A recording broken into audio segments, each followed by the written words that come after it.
What is going on, G1s? Noodles here, and I'm standing on the floor of Retrospelsmässan, the retro game fair here in Gothenburg. There's a ton of stuff to do here, and I'm here with my Keith Apicary tribute. And I don't want to spend all day doing retakes and stuff like that, so this is a hectic, script-in-hand version of the Pow Pow Show.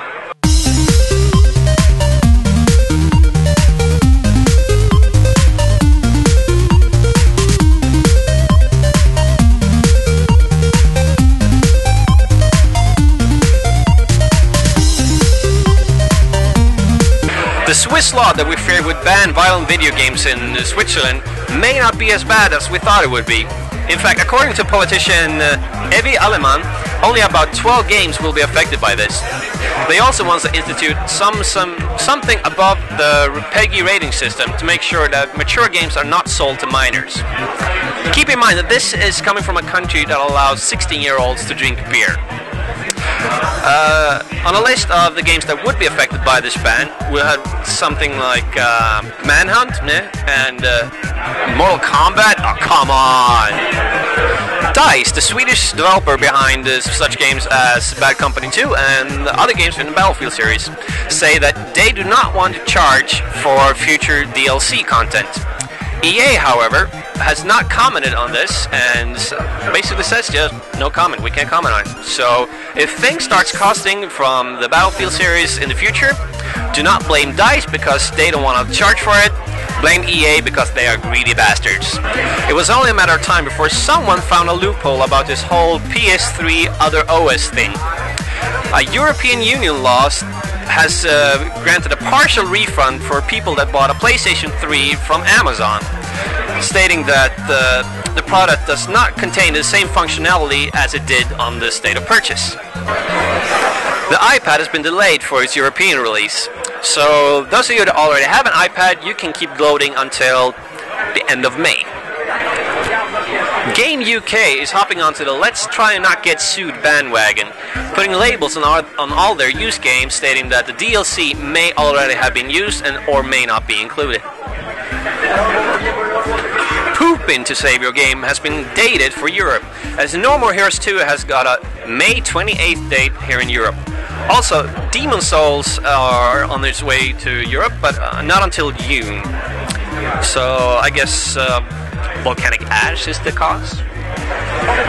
Trademarks and copyrights are spoiling secrets again, as EA and Starbreeze seems to be working on a resurrection of the Syndicate series. Also, Square Enix has trademarked Chocobo Crystal Towers in Europe. So let's see what we can spoil in the future. News done. Games, go. Skate 3 D.Game Hero, that wasted time and saved some at the same time, is set for a Tuesday, May 11th release in North America and a Friday, May 14th release in Europe. Tony Hawk is yet to announce his overhyped tour of his new game in Europe, however. If you want to go by horse or if you want to go by horsepower, Red Dead Redemption and Split Second is set for a Tuesday, May 18th release in North America and Friday, May 21st release in Europe. Destin's little reason to visit Europe, Blur, along with the next installment of sweet man-on-man action in UFC Undisputed 2010, is coming to North America on Tuesday, May 25th, and Europe on Friday, May 28th. Speaking of visiting Europe, are you guys gonna come visit the GameX in Stockholm? It's supposed to be the E3 of Europe. This is where it gets interesting, folk. Usually it's North America on Tuesday and Europe on Friday, but this time it's Europe on Friday and North America on Tuesday. Here it is. First out, Alan Wake is set for Friday, May 14th in Europe and Tuesday, May 18th in the US. So that's a flip-flop. And then it's ModNation Racers, and this is where shit gets really crazy. Wednesday, May 19th in Europe, and Tuesday, May 25th in the US. Don't worry though, the universe always balances itself out. Super Mario Galaxy 2 is set on a Sunday, May 23rd in the US. And Nintendo's flipping the bird to Europe, not 1 day later, not 2 days later, not 3 days later, 3 weeks later. Friday, June 11th is the European date, and I guess I can understand Blaze Blue because it's not that big of a game, but Mario, come on, man. Not Mario. So that's it, games are done. So let's see what happened previously on Europe versus America.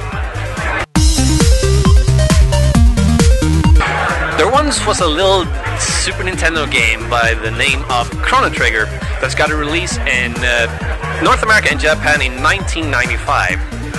It never was released in Europe. Then the game was remade for the PlayStation. Still nothing in Europe. 14 years and a DS release it took to get Chrono Trigger on the European market. That's bullshit. I used to be a PC gamer, so I don't want to leave you guys out. Does anybody remember the 90s? Yeah, there was a little game called Quake back then. It was basically the cornerstone of today's online multiplayer. There was also some rivalry on this Quake scene because the Quake world was the big multiplayer game back then. So it would be the equivalent of today's Modern Warfare 2 or Counter-Strike, depending on what game you're playing. Anyway, there was some rivalry between a European clan called Nine and a US clan called Death Row. And Death Row had the advantage of having Thresh, the man that was classified as the world champion of Quake. They got together in Stockholm and played a few matches that were transmitted or broadcast all over the internet for those that follow the Quake scene. And Death Row got their asses handed to them in a high hat with ice cream and cherries in it. Thank you for watching. Remember to check out the next edition of the Palpa Show coming in the end of May, where we'll check out what June has to offer for all us gamers. Now, for me, I'm going to check out what this Retrospelsmässan, the Retro Game Fair here in Gothenburg, has to offer.